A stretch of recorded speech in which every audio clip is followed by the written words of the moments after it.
Sabihin mo sa katabi mo, nagagalak ako na makasama kita ngayong umaga. Para malungkot kayo. Alam niyo po, hindi po ang gathering po ng mga mananampalataya ay tunay na nagpapahayag sa atin ng ating pagsamba. Ano po? Nakakalungkot kung medyo kukunti tayo ngayon, yun ang katotohanan. Pero ang mahalaga, isa ka sa nagpuri at nagbigay ng pasasalamat sa Panginoon. Amen? Amen? Palakpakan natin ng malakas ang Panginoon. Alam niyo po, ang nangyayari po sa panahon natin ngayon, ang series natin ngayon, Joy in the Crisis o kagalakan sa panahon ng krisis, lalo na po sa kalagitnaan ng mga hindi na natin nauunawaan ng mga bagay. Bakit ganito ang nangyayari? At lalo po ang apektado rito ang mga mananampalataya. Sapagkat paano ka magagalak ka kahit sa panahon ng kalungkutan, sa panahon ng krisis, sa panahon ng pagsubok, ay tunay na masasabi natin na ako ay magagalak pa rin. Ano po sabi sa Santiago 1:2-4? Ito po ang ating series verse. Mga kapatid, magalak kayo sa tuwing dumaranas kayo ng iba't ibang uri ng pagsubok. Sapagat alam ninyo, ang pagsubok ng inyong pananampalataya ay nagdudulot ng katatagan. Kaya dapat kayong magpakatatag hanggang wakas upang maging ganap at walang anumang pagkukulang sa buhay ninyo. Ibig sabihin talagang kailangan maranasan ng mga mananampalataya yung mga pagsubok, mga paghihirap. Kasi nagiging daan ito upang tayo maging matatag. Kaya sa Panginoon, walang masama eh. Bakit? Yung masama sa atin, kaya niyang gawin. Sa paano? Tayo'y nagiging matatag. At nagiging ganap ang buhay natin upang ito'y magkaroon lalo tayo ng umasa sa Panginoon, na magbigay lalo tayo na lumapit sa Panginoon at kaya natin magalak kahit sa panahon ng krisis. Ano naman po? Kasi bakit? Kasi sa panahon ng krisis, lalo natin mapapatunayan o nasasalamin ba natin o natitignan natin yung ating pananampalataya. Ako ba ay talagang tunay na mananampalataya? Ako ba ay lumalago sa aking pagkakilala sa Panginoon? Bakit kaya? Kasi sa tuwing nakakaranas ka ng pagsubok, masaya ka pa rin. Kaya dumaunawaan, iba na yung faith ko. Kasi yung faith ko, it's not defense anong sitwasyon, kundi it defense dahil meron akong pananampalataya sa aking Panginoon. Kaya nakita natin, ay ibang-iba na. Hindi tulad dati, pag nagkaroon ng pagsubok, lalo ng mga babae at mga tatay, di ba? Ano yung mga ginagawa? Nagiging malungkot. Ayoko na ng buhay, ganito ang buhay. Ngayon, hindi na. Kundi kahit sa midst of the crisis, nandun pa rin yung ating kagalakan. Naging masaya pa rin tayo. Ano man ang sitwasyon natin ngayon, may kakulangan, may emptiness, pero ang mahalaga, yung kagalakan na to ay meron tayo. Kaya minsan na pagsasabihan kayo o natatanong kayo, may problema ka pa ba? Kasi hindi halata. Kasi nga yung kagalakan nito ay nagpapakita na anuman ang sitwasyon mo, may problema ka man, hindi halata. Parang lagi kang walang problema. Yan po ang katotohanan. Kaya napapansin ang mga born again o mga Kristiyano o mananampalataya, mapalit kayo kasi lagi kayong masaya. Kasi yung kagalakan natin, it's not depend kung ano yung sitwasyon mo ngayon. Kundi depende yan sa pundasyon mo ng pananampalataya mo sa ating Panginoon. Di ba? Lalo yung mas malalim yung ating pagkakilala sa Panginoon, lalo tayong nagkakaroon ng kagalakan. Sapagkat iba ang ating pinakukunan ng pag-asa. Alam niyo po ba yung kwento ni Job? Sino po nakakaalala ng kwento ni Job? To make the story, diba? Ito yung kwento na kung saan si Satanas umapila sa ating Panginoon, sa Diyos Ama. Yan na naman lingkod mo man si Job, kaya lang yan nagiging sumusunod sa'yo dahil pinagpapala mo. O, sabi ng Diyos Ama, hindi, may tiwala ako sa lingkod na yan. Ito gawin mo. Kunin mo na ang lahat sa kanya, ari-ari yan, pero wag mo lang siyang papatayin. Sabi gano'n. Kasi may tiwala ako dyan. Kaya ganun po ang nangyari. Nawala yung kanyang mga kayamanan, yung kanyang pinaghirapan, maski yung kanyang mga anak namatay at walang natira. At ito pa ang mabigat. Nagkaroon siya ng sakit na kung saan pandidirihan mo. Kung saan yung may mga sugat siya na talagang, alam mo na mandidiri ka. Pero kahit yung asawa niya, sabi niya, ano ba, itakwil mo na yung Diyos mo. Dahil ano yung nangyari sa buhay mo, sumusunod ka naman sa Diyos. matuwid ka sa harapan ng Panginoon. Pero once na nakita na ni Job yung pangyayaring yun, anong ginawa niya? Pinunit niya yung damit niya, lumuhod siya at nagpuri sa Panginoon. Parang ipinapakita dito ni Job na anuman ang sitwasyon ay hindi mo maintindihan, kailangan mo pa rin sumampalataya sa Diyos. At minsan, hindi natin maunawaan, yung katotohanan na may Diyos, bakit may nangyayaring hindi maganda sa atin? Bakit may mga pagsubok? Bakit may mga crisis? O bakit may nangyayaring parang pinanghihinaan ka na? Kung alam mo, God is in control, bakit nangyayari ito? Minsan naitanong niyo na po ba sa inyo yun? Bakit nangyayari ito? Bakit mananampalataya ako? Pero si Job at the same, ganun din. Matuwid ako. Sumusunod ako sa Panginoon. Naghahandog nga ako para sa mga anak ko pag hindi gumagawa sila at di sumusunod sa Diyos. Ako ang lumalapit sa Panginoon. Bakit nangyari sa akin to? Minsan ganun eh. Ano po ba? Kasi si Job, meron siyang pananampalatayang matatag. Yan po ang ating pag-uusapan ngayon. Yung mensahe ng Panginoon ngayon. Na kahit sa panahon ng krisis, kaya mo magalak. Bakit? Anong nangyari? Kasi si Job, anong nangyari kay Job? Meron siyang matatag na nakatayo sa kanyang pananampalataya o stand firm in his faith. Matatag ang kanyang pananampalataya. Alam niyo ba yung stand firm? Ito po yung hindi ibig sabihin na tatayo kang matatag. Okay.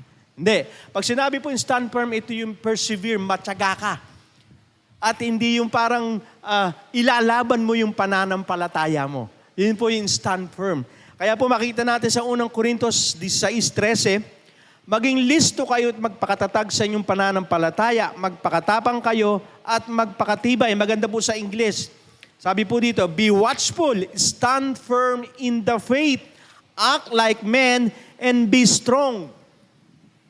Ibig sabihin po, kaya po si Job, halimbawa ko na lang po sa inyo, bakit ganoon na lang siya katatag sa kanyang pananampalataya? Stand firm ang kanyang pananampalataya. Dahil yung kanyang pananampalataya ay nakatamang pundasyon siya sa ating Panginoon. Kasi yung tamang pundasyon, nagpapatatag sa atin sa anumang sitwasyon. Kaya di ba yung sa parables, pag ang isang tao nagtayo ng pundasyon sa buhangin, anong mangyayari? Dumating ang bagyo, ang hangin, ang agos, gumigiba. Nawawala. Pero ang pundasyon mo ay si Jesucristo, batong matibay, anumang dilubyo, anumang bagyo, earthquake o something, hindi ito babaksak. Kaya pag ang pananampalataya mo ay nasa tamang pundasyon, ibig sabihin, nagpapatatag ito sa atin sa anumang sitwasyon.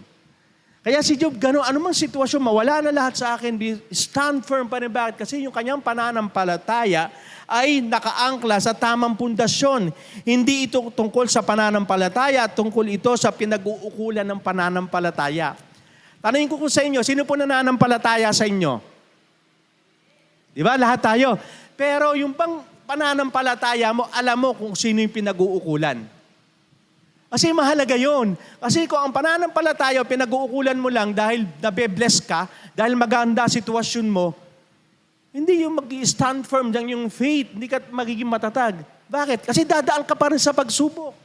Dadaan ka pa rin sa mga bagay na mahirap, krisis, mga nangyayari ngayon. Pero ang yung pananampalataya ay nakaukol sa ating Panginoon, which is, buhay na pag-asa.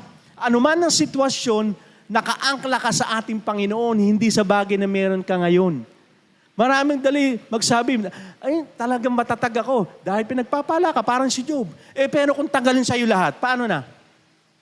Kaya yung faith na yon, kailangan nakaangkla sa ating Panginoon. Pinatutungkulan talaga yung faith mo si Jesus. Hindi yung meron ka, hindi yung seguridad mo dito sa mundong ito, kundi yung pananampalataya mo sa ating Panginoon. Kaya ito yung sabi ni Apostol Pablo sa mga taga-Korinto, ito yung ating verse kanina sa 1 Corinthians 16:13, na kung saan hinikayat na tumayong matatag. Yung mga mananampalataya nung panahon ng mga Korinto, ay nako, grabe sila doon. Sa loob ng iglesia mismo, gumagawa ng hindi magaganda. At minsan nga sinabing, ako kay Pablo, ako kay Apollos, ako kay Peter. Ibig sabihin, yung pananampalataya nila, hindi kay Kristo, kundi sa mga alagad. At sabi ni Apostol Paul, hindi dapat ganyan. Kundi yung faith nyo nakaangkla sa ating Panginoong Kristo. The perfect foundation of our faith, si Jesus. Kaya nangyari, sinabihan niya itong mga taga-Korinto, mag-stand firm kayo sa inyong pananampalataya, magpakalalaki kayo. Ibig sabihin, yung panindigan nyo, ilaban ninyo yung pananampalataya ninyo. Kaya tayo, minsan pag natisod na, ayoko na mag-church, ayoko na. Hindi yung faith mo, hindi nakadepende yan sa tao kasi yan, nakakasala tayong lahat, nagkakamali tayo ng sabi ni Apostol Pablo. Kundi alin, iangkla mo yung faith mo kay Jesus. At saan nangyayari ngayong sitwasyon sa atin, sa paligid natin? Kung diyan tayo titiin, yung faith natin nakaangkla lang sa nangyayari ngayon, I tell you, you cannot stand up firm. Hindi ka makakatayo na matatag. Kaya ang sabi ng Panginoon, sa akin kayo tumingin. Yung faith nyo, iaangkla nyo sa akin kasi ang sitwasyon nyo dito, mga sabi, uncertainty, minsan hindi nating hawak ang mga bagay. Parang wala tayong, sa nangyayari, hindi nating hawak ito. Di ba, sa nangyayari ngayon, nangyari sa peace talk ng Iran tsaka US na iba na naman. Taas na naman ng gasolina. Di ba, hindi po natin hawak ang lahat. At ang mga bagay na ito, ang gusto ng Panginoon, maging matatag tayo, huwag tayong panghinaan ng loob. Tumayo tayo sa harapan ng Diyos sa walang kapintasan upang maging matuwid tayo dahil madapaman tayo, makakatayo tayong muli. Kasi lahat naman tayo, may mga pagsubok tayo eh. Hindi pa pwede, ang sinasabi dito, pag nakatayo ka ng stand firm, hindi ka nababaksak, hindi pwede pa rin. Pero ang sabi dito sa Kawikaan, hindi ko po naisulat yan, sabi dito sa Kawikaan 24:16, ang taong matuwid, mabuwal man ng 7 ulit, ay tiyak na makakabangon muli, ulit. Hindi tulad ng taong masama na kapag nabuwal ay hindi na makakabangon pa. Kasi mahalaga po yung pagbangon. Lahat po tayo makakaranas ng difficulties. Lahat po tayo nagkakaproblema. Lahat po tayo may crisis, may labanan tayo araw-araw sa buhay. Pero ang pinakamaganda, sabi dito, ang tao matuwid, mabuwal man, 7 ulit din siyang tatayo. Kung 7 ulit ka bumaksak, 7 ulit ka din itatayo ni Lord. Bakit kaya? Because sa Book of Psalms, sinabi ng Panginoon, ako ang nakakapit sa inyo, hindi kayo. Kaya anong buwal mo, anong wala kang kapit sa Diyos, itatayo ka ni Lord. Lalong-lalo na kapag ikay matuwid. Kaya ang masama, buwan-buwan, halos hindi na makatayo eh. Kaya ngayon, stand firm because of our faith ay mahalaga po, lalong-lalo na po sa nangyayari sa atin ngayon. Para maging matatag tayong nakatayo, isuot natin yung mga kasuotoang pandigma. Ano ba yun? Pag binasa mo sa Ephesians, ano po sabi sa Efesos 6:10-11? At bilang pangwakas, magpakatatag kayo sa Panginoon sa pamamagitan ng dakila niyang kapangyarihan. Isuot ninyo ang lahat ng kagamitang pandigma na ibinigay sa iyo ng Diyos upang malabanan ninyo ang masasamang plano ng dyablo. Ano ba yun? Ito yung sinturon ng katotohanan. Ito yung suot ninyo yung sapatos ng salvation. Ito yung breastplate of righteousness. Lahat na to. Helmet of salvation. Ito yung gagamitin natin. Kasi nga alam ng Panginoon at the beginning, dito tayo sa mundong ito, na puno na gagawa ang kaaway upang tayo ay panghinaan, bumaksak tayo sa faith natin, hindi tayo makatayo. Kaya from the beginning pa lang, pag nagbabasa ka ng salita ng Diyos, alam na ng Diyos yung mangyayari. Kaya binabalaan ng Diyos yung kanyang mga mananampalataya. Ito gawin ninyo. Ito ang magbasa kayo ng salita ng Diyos, lalo ang katotohanan. Dahil pag tayo po ay tignan natin ang paligid natin, puro kasinungalingan. Pag hindi tayo nagbasa ng katotohanan, isa ka sa mabibiktima ng kaaway. Kayo na sinasabi ng Diyos. Breastplate of righteousness, helmet of salvation. Kasi mahalaga yung panlaban na yun kasi ito ang magiging dahilan upang tayo makatayo sa anumang panganib. Ano yung panganib na yun? Yung pagtalikod sa pananampalataya. Kasi alam nyo bakit hindi karamihan na ayaw na tumayo ng matatag o stand firm to his faith? Bakit? Kasi nga, hindi nila ginagamit yung pananggalang na yan. Yung mga bagay na ibinigay na sa atin. Sabi nga, sa kapangyarihan ng Diyos, lalo ang salita ng Panginoon. Ang tunay na tagasunod ni Jesus ay kayang maging matatag at tapat hanggang huli. Kayang katatagan, last week na message, di ba? Hindi pa nahahayag sa atin yung ating mangyayari sa atin unless nakaharap na natin. Kasi sa ngayon matatag ka, pero hindi mo alam sa darating. Kaya nga sabi ng Panginoon sa Mateo 24:13, ngunit ang mananatiling tapat hanggang wakas ay maliligtas. Kung sino man ang nakatayong matatag sa kanyang pananampalataya ay maliligtas. Hindi po natin pwede pagyabang. Na ako, pastor ako, for how many years na akong nasa church? Ang tanong, hanggang huli ba? Ay nagagawa mo. Kasi sabi dito, ang nakatayong matatag o mananatiling tapat hanggang wakas ay maliligtas. Siya lang ang maliligtas. Kaya makikita natin dito yung kailangan natin talagang tumayo ng matatag sa ating pananampalataya. Naalala ko tuloy, naisabi ko na to sa mga ibang Kilala niyo si Judas? Kilala niyo si Judas? Huwag kayo tumingin sa katabi mo, hindi si Judas yan. Di ba? Kilala niyo si Judas? Di ba? Anong nakita nating aral doon? Si Judas, laging kasama ni Jesus. Tama? Bakit ganun na nangyari? Kasi walang transformation. Walang pagbabago. Kaya hindi mo pwedeng sabihin, matagal na akong Christian for how many years? May ministry ako. Pastor ako. Ang tanong, may nabago ba? Kasi yung pagbabago na yan, ang nagbibigay din sa atin upang makatayo tayo ng matatag. Na ibig sabihin na kahit ano man ang mangyari, you will stand firm in your faith. Bakit? Kasi nga, may patutuo ka. Kaya nakakalungkot, maraming Kristiyano pag tinanong mo, handa ka na mamatay? Pastor, wag naman ganyan, apakabata ko pa eh. Hindi nila masagot. Kasi hanggang ngayon, parang, alam mo na, meron pa rin, hindi ko sinasabi magiging perfecto tayo, pero pag yung pananampalataya, nakaangkla to sa Diyos, na alam mong pinatawad ka na sa iyong kasalanan, pwede kang sumagot. Kasi alam mo, mismo ikaw nakakaalam eh. Ikaw din nakakaalam. Kaya para mapanatili na matatag na nakatayo sa ating pananampalataya, kung patuloy kang magagalak sa Diyos. Sino po dito yung laging masaya? Pakitaas ang kamay. Pakitaas po kamay. Sino yung laging masaya?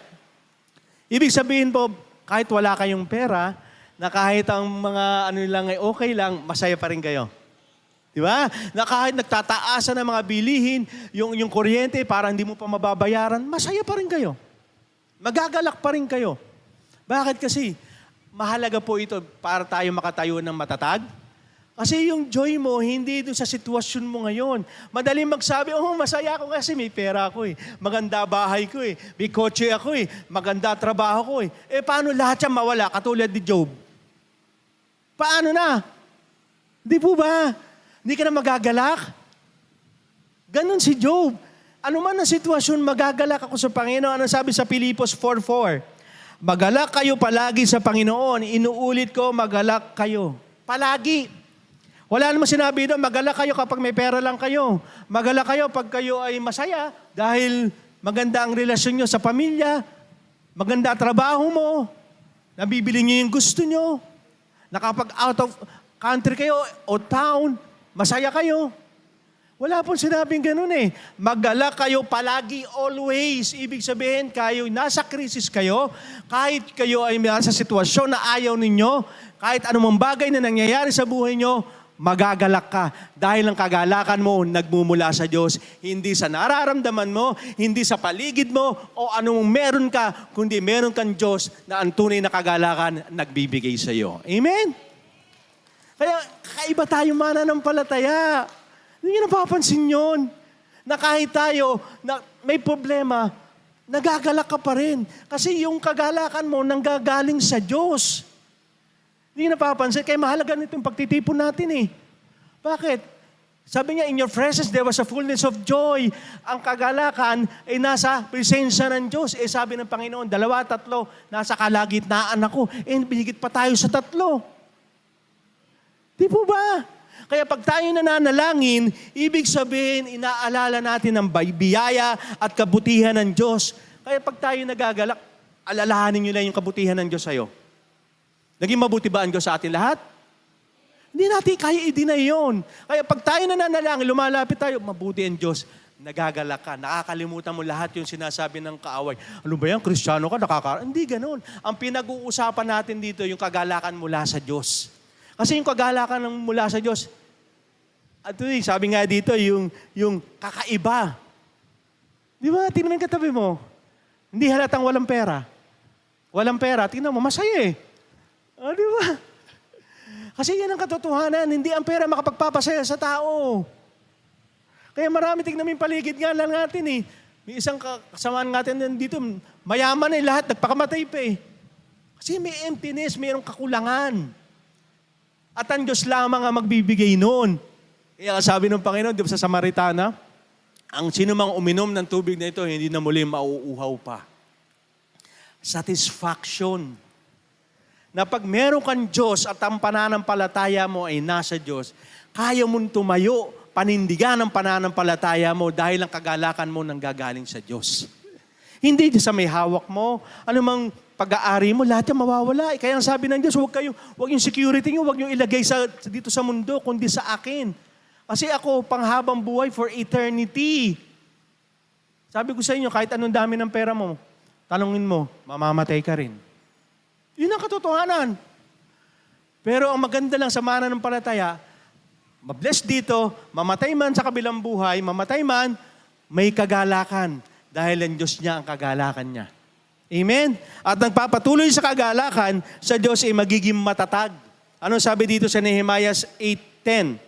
At huwag kayong mabalisa dahil ang kagalakang ibinibigay ng Panginoon ay magpapatatag sa inyo. Ibig sabihin yung joy na ibinibigay sa iyo ng Panginoon, lalo kang tatatag.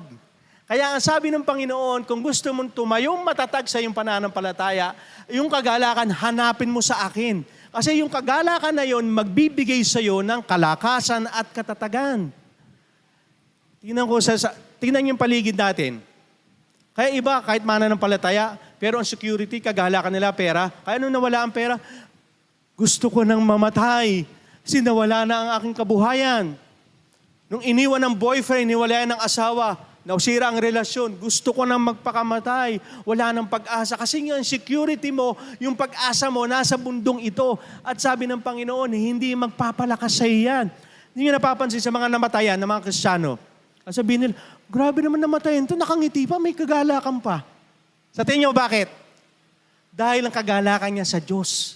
At alam niya yung katotohanan, yung kanyang namatay na asawa, anak o sino man yan, na yan alam niya mananampalataya, ligtas. At yun ay magpapatatag lalo sa kanyang pananampalataya na magpatuloy kasi alam niya yung kagalakan na nanggagaling sa Diyos, lalo kang lumalakas. Lalo kang tumatatag. Kaya nang gusto ng Panginoon, yung kagalakan, sa akin mo kunin.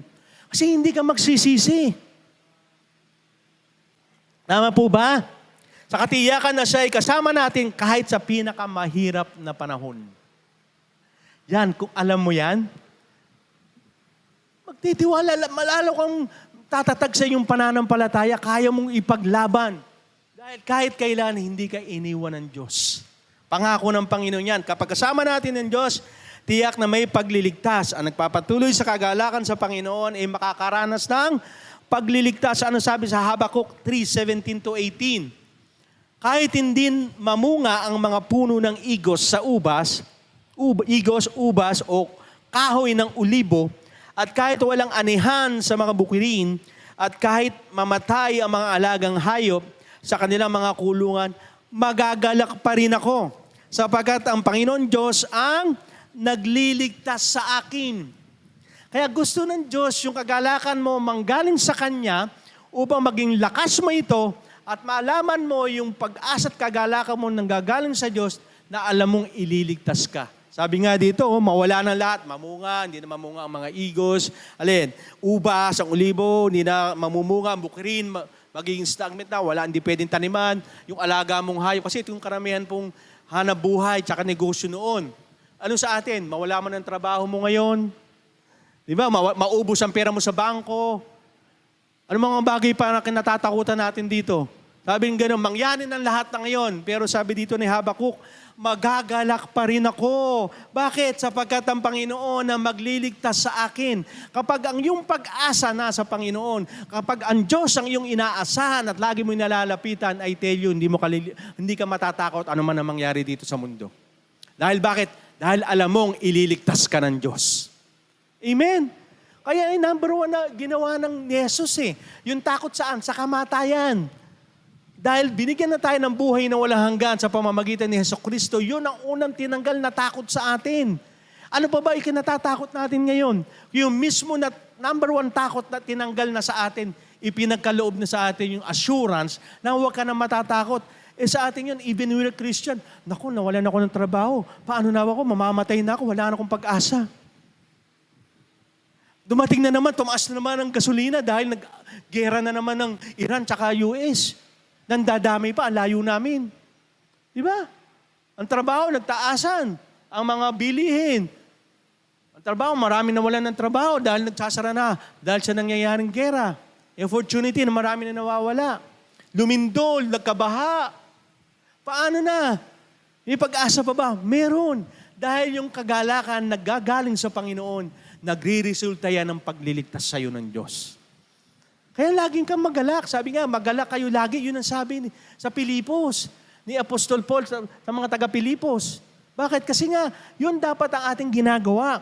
Magkaroon tayo ng kagalakan dahil alam mo, ililigtas ka ng Panginoon. Ang pagliligtas ng Diyos ang ating katibayan na kaya natin maging masaya kahit sa panahon ng krisis at mga pagsubok sa buhay. Ito yung sinasabing hindi maipaliwanag na joy, unspeakable joy.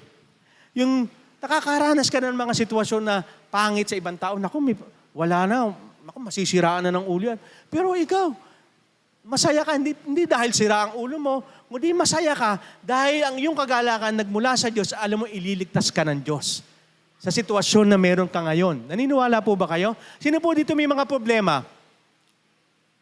Yung mga wala, best kayo, ha? Puti pa kayo. Ano? Bakit? Bakit kaya pinaintulutan ni Lord yan? Upang maranasan mo yung kagalakan kahit may problema ka. Di po ba? Natatawa ka nga. Ang dami kong problema. Wala akong pambayad sa tubig, sa upa. Masaya ako. Bakit? Alam mong ililigtas ka ng Diyos. Alam mo, bababayaran yan ng Diyos. Amen? Sino dito nawala ng kuryente? Nawala ng tubig? Wala, di ba? Ibig sabihin, nililigtas ka ng Diyos. Sino dito hindi kumakain? Isang beses isang araw. 3 beses isang araw, sino kumakain? Wala. Iba, 4 pa, 5. May merienda eh. Oh, wala pa bang pagliligtas ng Diyos sa iyo yun? Di ba? Kasi nagagalak ka. Hindi dahil masarap ang ulam mo, dahil may biyaya ang Diyos sa pagkainan. Alam niyo po, kahit masarap, may sabi nga sa kawigaan kahit anong sarap ng pagkain, ito yung galing sa kasamaan, hindi masarap kainin. Pero pag alam mo yung pagkain mo galing sa Diyos at biyaya sa Diyos, anuman yung nasa diyan, nagkakaisa ang pamilya, nagpapasalamat sa Diyos, nagagala ka sa iyong kinakain. Amen? Yun ang katotohanan, hindi pa sa harapan ng pagkain dito. Kung saan nagagaling yung kagalakan mo habang kumakain ka. Sino po dito nagpapasalamat sa Panginoon kapag kakain, nagpe-pray? Di ba? Kasi ina-acknowledge mo yung kabutihan ng Diyos. Nakikita mo yung kagalakan mo nasa Diyos. Kasi minsan, mga kabataan, di ba? Ayan na naman, ulitin naman ang pagkain. Nakakalungkot, ano? Kasi hindi mo nakikita. Kasi kung kagalakan mo sa pagkain, lahat na tayo nagreklamo. Tama, di ba? Kung lahat tayo, ang ating kagalakan sa may hapagkainan, ano ba yung pagkain natin, ano yung susud ko, hindi ka masasatisfy. Maghahanap ka pa rin. Ngayon, hindi na, di ba? Pag ang Diyos ang kagalakan mo, at nagbibigay ito sa'yo ng kalakasan ng pagliligtas, anumang bagay, ba't mo kinakain yan? Ang daming kolesterol. Yun ang kakayahan natin na ibinigay sa'yo ng Diyos. Sabi ng Panginoon, lahat at bagay na pinag-pray mo, nilinis na ng Diyos. Kasi kung wala ka naman tayong kakayahan na ibilin yung mga bagay na para press, wala nga eh. Minsan, makikita natin, di ba, anong kinakain? Mga pagpag. Kasi wala silang kakayahan eh. Ba't hanggang ngayon buhay sila? Kasi sa biyaya at awa ng Diyos. Kaya pag tayo ay mga bagay, anumang gawin natin, sabi nga ng Panginoon, anumang gawin nyo, gawin ito sa ikaluluwalhati ng pangalan ko. Ibigay natin ang ating Kagalakan sa Diyos, hanapin natin. Magalak tayo lagi sa Diyos. Ano man ang sitwasyon, kaya tayo nakakatayon matatag eh. Bakit? Kasi nga yung kagalakan mo, hindi sa bagay na nakikita mo. Kundi kung ano ang sinasabi ng pananampalataya mo, kung ano yung pundasyon ng pananampalataya mo, doon ka magagalak. Sa lahat naman tayo, sasabihin, Pastor, di lahat na lang tayo, gusto na natin maging mahirap na lang. Hindi na tayo ascension, hindi. Ang pinag-uusapan natin dito, ano yung pinakamahalaga eh. Kasi kung titignan natin ang mundo eh, marami nga ma-impluensya, nasa politician, may pera, di ba? Maganda katatayuan. Ba't malungkot pa rin sila? Iba nakulong na. Bakit malungkot pa rin sila? Ibig sabihin, yung kalang kagalakan, kinukuha nila sa mga bagay na temporal. Yung kagalakan ng Kristiyano, ibinibigay natin for eternal, walang hanggan. Dahil ang ating kagalakan ay sa Diyos, walang hanggan. At ang maganda sa Diyos, mabuti. Walang inisip sa iyo na ikasasama mo. Kaya natin makatayo na matadag sa ating pananampalataya kung ang Diyos ang ating kapahingahan. Yan ang nagpapabaksak sa ating pananampalataya. Ayoko nang tumayo, pagod na ako. Sino nakaranas ng ganon? Ayoko na pagod na ako. Lalo na pag titignan mo yung sarili mo sa salamin, pagod na ako. 30 anyos ka pala, mukha ka ng 50. Bakit? Kasi pagod ka eh. Alam mo yung mga ganyan tao, yung kapahinga nila, kinukuha nila sa gawain ng mundo eh. Gusto ko magpahinga. Sino dito may mga trabaho? Pakitaas. Ilan yung day off nyo? Ha? Ilan? 2, 1. Di parang kulang pa, no? Kaya ikuha yung sick leave ko para magamit ko eh. Ang tanong ko, napahinga ba kayo? Kaya minsan, sasabi nung minsan eh, ano itong pahinga para halo ko napagod? Kasi mostly ang mga tao, kinukuha nila yung pahinga sa mga bagay na lalo bigat, na lalo nagpapapagod sa kanila. Naranasan ko po yan. Kapag may trabaho, pahinga kami, magiinom kami, magagawa kami ng mga bagay. Kinabukasan, pagod na pagod. Yung ba yung pahinga? Lalong-lalo na, minsan ano nangyayari? Nakahiga ka, pikit ang mata mo, pero yung kaisipan mo, yung puso mo, pagod na pagod. Mostly, ang problema ng mga tao, hindi naman physical eh. Ang kaisipan at ang puso, pagod na pagod. Pag puno ng alalahanin, lalo mga nanay, ako, due date na, nandiyan pa si Brian natin to, due date na ng kuryente. Hindi mapapakali yan. Di po ba? Minsan nakatingin na lang sa kawalan yan, nakagano, no? Yan ang gano'n. Di mo makausap. Yung pala may iniisip. Ano po sabi dito? Ibig sabihin, yung kapahingahan na dapat tayong nasa Panginoon, doon natin kunin. Gusto mo mapahinga? Kay Lord ka lumapit. Ano sabi dito sa Mateo 11:28? Lumapit kayo sa akin kayong lahat ang nahihirapan at nabibigatan sa inyong pasanin at bibigyan ko kayo ng kapahingahan. Kaya mostly tayo, marami sa ating mananampalataya na he can stand firm in his faith. Bakit? Kasi yung balakid, yung mga alalahanin, problema, anumang bagay na nagpapabigid sa'yo, pasan-pasan mo. Kaya nga, hindi ka makatayong matuwid o matatag sa iyong pananampalataya kasi pinipilit mo pa rin dalhin yung mga bagay na hindi mo dapat dinadala. Ano sabi ng Panginoon? Lumapit kayo. Iniimbita tayo ng Panginoon. Ano man ang problema mo, ibigay mo sa akin. Ano man ang kabigatan o sitwasyon mo, ibigay mo sa akin. Kaya marami ang hindi makatayong matuwid o matatag sa kanyang pananampalataya kasi pilit niyang kinakaya, hindi dapat naman niya dinadala. Kaya sabi mo, lumapit kayo. Kasi yung paglapit natin sa Panginoon ay pagpapakita po na may pagtitiwala tayo at meron tayong pananampalataya na kikilos ang Panginoon. Ang sabi nga dito, bibigyan ko kayo ng kapahingahan. Ang problema sa ating mga mananampalataya, denial tayo. May problema na tayo, tanong ko, may problema ka? Di, wala, Pastor, okay lang ako. Pero meron naman. Kasi akala natin, pag may problema tayo, may mabigat, mahina ka ng Kristiyano. Hindi. Kaya nga may problema para ipakita sa iyo ng Diyos na kaya kanyang samahan at ang kapangyarihan niya pwede niyang gawin sa iyo upang makapagpahinga ka. Hindi para i-condemn ka. Ay, mananampalataya ka na for 10 years. Ba't nakakaranas ka pa ng gayon? Hindi ganoon. Ang gusto ni Lord, lumapit ka. Di ba sabi ito, lumapit kayong sa akin. Hindi naman sinabi, lumapit lang kayo. Yung mga talagang kukunti lang ang problema, yung mga nabibigatan ng content. Wala, kayong lahat. Hindi namimili si Lord. Ano man ang dalahin mo, anong bigatin mo. Ang gusto ni Lord, makapagpahinga ka. Kasi yun ang gusto ni Lord. Rest on me. Kasi ang nais ng Diyos, mapuno tayo ng kagalakan. Sino ba dito ang nagagalak na puno ka ng problema? Kaya ngayon po ang ating series Joy in the Crisis. Bakit? Dahil pahinga ka, dahil alam mo, lahat ng problema mo, kay Lord mo ibinibigay. Bakit? Kasi ang kapahingahan mula sa mundo, ibang-iba sa kapahingahan binibigay ng Diyos. Alam niyo po, mapahinga kayo, lagi kayo manalangin. Totoo yan. Di ba pag nananalangin kayo, anumang problema nyo? Iniiyak mo pala kay Lord, gumagaang Pag tayo nagkakatipon dito, di ba makakarinig ka ng mensahe ni Lord, salita niya, gumagaang, napapahinga ka. Kaya nga ibang pahinga dito, minsan iba natutulog na Sobrang pahinga. Hindi po, joke lang. Di ba? Pero ano ba yung kapahingahan na talagang peace of mind? Yung talaga yung puso mo pahinga. Di ba? Kasi alam niyo po bakit? Yun ang ng mga Kristiyano, ibang-iba tayo. Kahit may problema tayo, nakakapaghihilig pa tayo Bakit? Kasi yung bigat, binigay mo na kay Lord.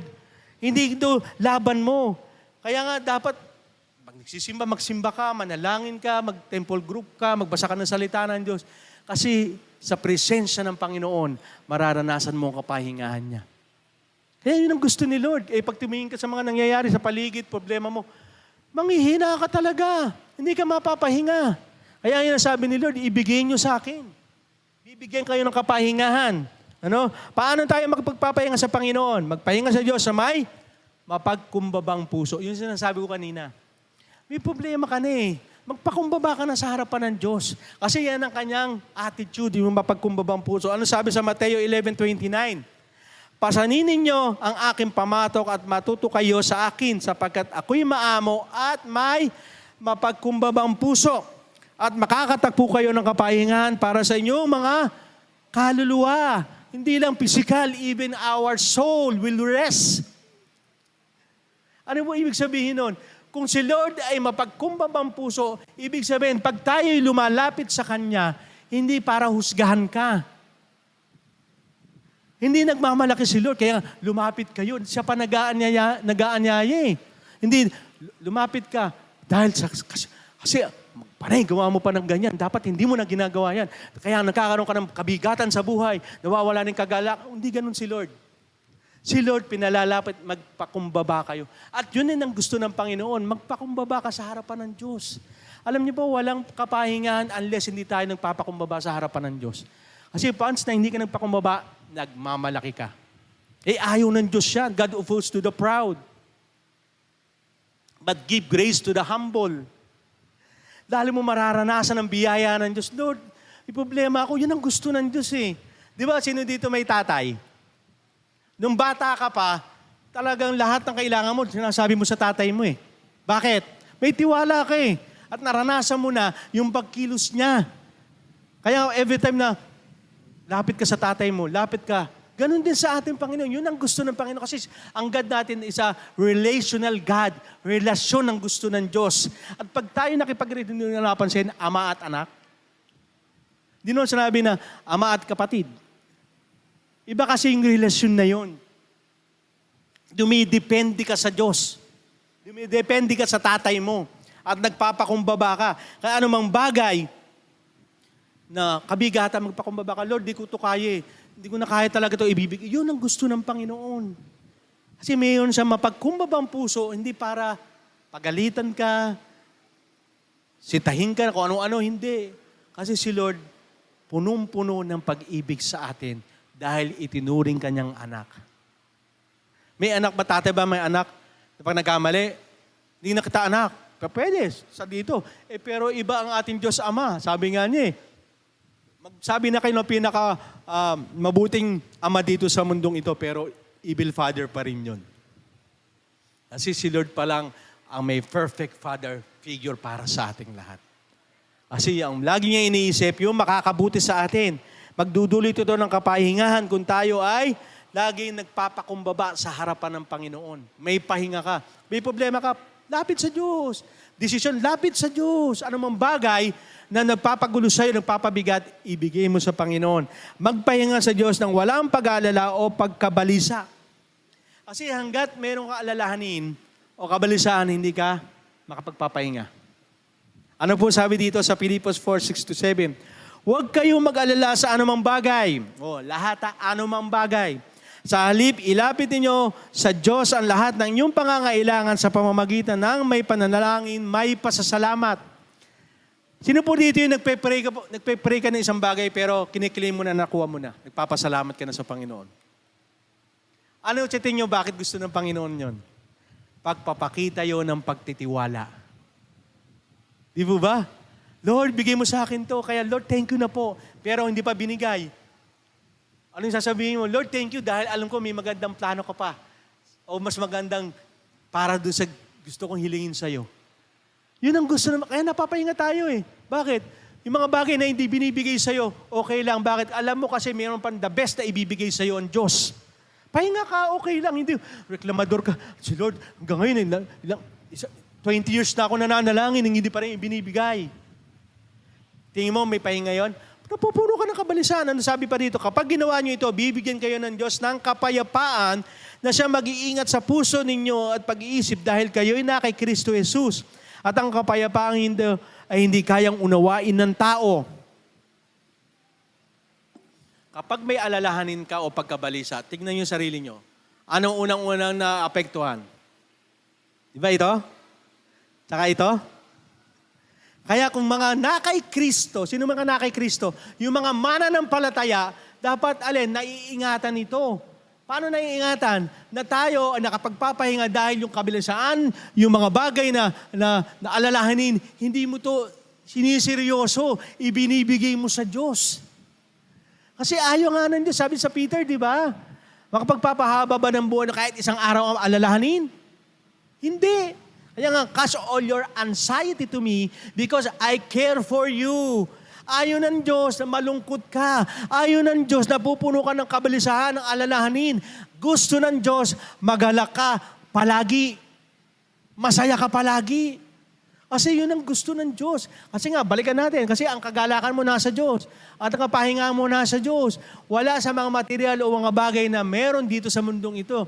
Kaya nga pahinga ka eh. Ano yung nagpapaalala sa'yo? Bibigyan ng kabalisan. Ano yung mga bagay na yon? Di ba, karamihan ng puro makamundo? Pera, damit, gadget, relasyon. Puro sa mundo yun eh. Kaya huwag niyong kunin yan. Ibigay niyo sa akin yan kasi magpapayan sa puso't isipan mo. Kaya sabi sa Roma 12:2, transform by renewing your mind.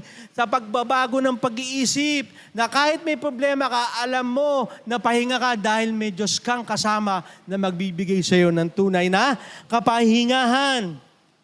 Kaya bilang mga nakay Kristo, ibig sabihin po, dapat tayong tumayong matatag sa ating pananampalataya dahil ang Diyos ang makikipaglaban sa ayong mga laban. Seriously, di ba araw-araw may laban tayo? Kanina lang, di ba? Sarap matulog, umulan. Ay, iba dito, baka hindi pumunta dahil masarap matulog eh. Nakapagpahinga talaga sila. Di ba? Labanan yun eh. May ibang pupuntahan, labanan yan. Iba, walang pamasahe, pumunta rin, labanan. Oh, marami tayong laban. Ano sabi sa pangalawang Kronika 20:15? Ito ang sinasabi ng Panginoon sa inyo, huwag kayong matakot o manlupaypay. Dahil sa napakaraming sundalong ito, dahil ang pakikilapaglaban ay hindi sa inyo, kundi sa Diyos. Ito ng hari ng Israel, minamaliit ang hari ng Syria. Sabi niya, anong pinagmamalaki nyo na kayo'y nakalabas sa Ehipto? Lahat ang malalaking kaharian dito, tinalo namin, sabi ng hari ng Syria. Huwag niyong pagmalaki sa akin ang Diyos niyo. Kaya itong si hari na, takalimutan ko yung hari na ito eh. Lumapit sa propeta ng Diyos at ito ang sinabi. Ito ang sinasabi ng Panginoon sa inyo, huwag kayong matakot manlupaypay sa napakarami. sundalong ito, marami tayong battle, marami tayong labanan sa buhay, marami tayong nagbibigay ng alalahanin, ng mga takot sa buhay. Pero ang sabi ng Panginoon, huwag kang matakot o manlupaypay. Magpahinga ka sa akin. Bakit? Hindi ikaw ang makikipaglaban, kundi ako na makapangyarihan sa Diyos sa lahat ang magbibigay sa iyo ng tagumpay. Kaya minsan tayo pagod na pagod, pinipilit natin yung laban na hindi naman para sa atin, gusto natin ilaban. Ano nangyayari? Pagod na pagod ka. Hindi ka naman Diyos. Diyos ka ba? Na para kontrolin ng lahat? Hindi naman eh. Yan, minsan naranasan ko yan. Nung gusto kong kontrolin, Lord, mabuti naman ito, manggagaling. Ito naman dapat mangyari. Hindi nangyari. Ano nang resulta sa akin? Alalahanin. Mahina ako kay Lord. Siguro, hindi talaga ako lingkod ni Lord. Nagpasaya ba sa akin? Lalo ako naging hina. Hindi ako nakapagpahinga. Pero natutunan kong dumipende sa Diyos. Natutunan kong umasa sa Diyos. Lord, hindi ko laban to. Laban mo to. Tumayo ako dito, hindi ko laban to, laban ni Lord to. Di ba? Kung titignan yung sarili ko, dati yung buhay ganito. Bakit ako nakatayo dito? Kasi nga, yung laban na to para sa Diyos. Amen. Ano man laban sa buhay mo, gawin mong laban para sa Diyos. Kasi bakit? Kapag ginawa mo yon, lahat ng tagumpay sa buhay mo, karangalan ng pangalan ng Diyos. Amen. Kaya nga minsan gusto natin lumaban para tayo, pag malaki natin, ako nanalo kasi nilabang. Ano nangyari? Nakapagpahinga ka ba? Hindi. Ganun na nangyayari. Kaya nga sabi ng Panginoon, kapag kasama natin ang Diyos, hindi tayo matitinag. We are unshakable. Bakit? Sabi nga ng Panginoon, lahat ng kaharian dito sa mundo magigiba. Lumindol, masisira yan, may mga wala lang yan. Pero ang kaharian ng Diyos mananatili magpakailanman. Yun ang kaharian ng mga sumasampalataya sa Kanya. Unshakable. Paano ka hindi tatayong matatag sa iyong pananampalataya na alam mo yung sinasapian mong kaharian, yung mamamayan, hindi babaksak. Hindi siya magagapi. Ano po sabi dito sa Salmo 16:8-9, dito po tayo magtatapos. Si David ang nagsabi nito. Ang sabi, Panginoon, palagi ko kayong iniisip at dahil kayo ay lagi kong kasama, hindi ako matitinag. Kaya't nagagalak ang aking puso at ako'y panatag dahil alam kong ligtas ako. Kaya si David? Si David, laging may gera. Physically, ha? Kasi nagko-conquer siya. At hindi lamang physically, even emotionally, may tumitira sa kanya. Minamaritis siya na, si David, ganyan lang yan. Kaya physically, emotionally, nakikipaglaban siya. Pero bakit niya sinulat ito? Kasi naranasan niya, kapag ang Diyos ang lagi mong iniisip yung tagumpay at mabuting ginawa sa iyo ng Diyos.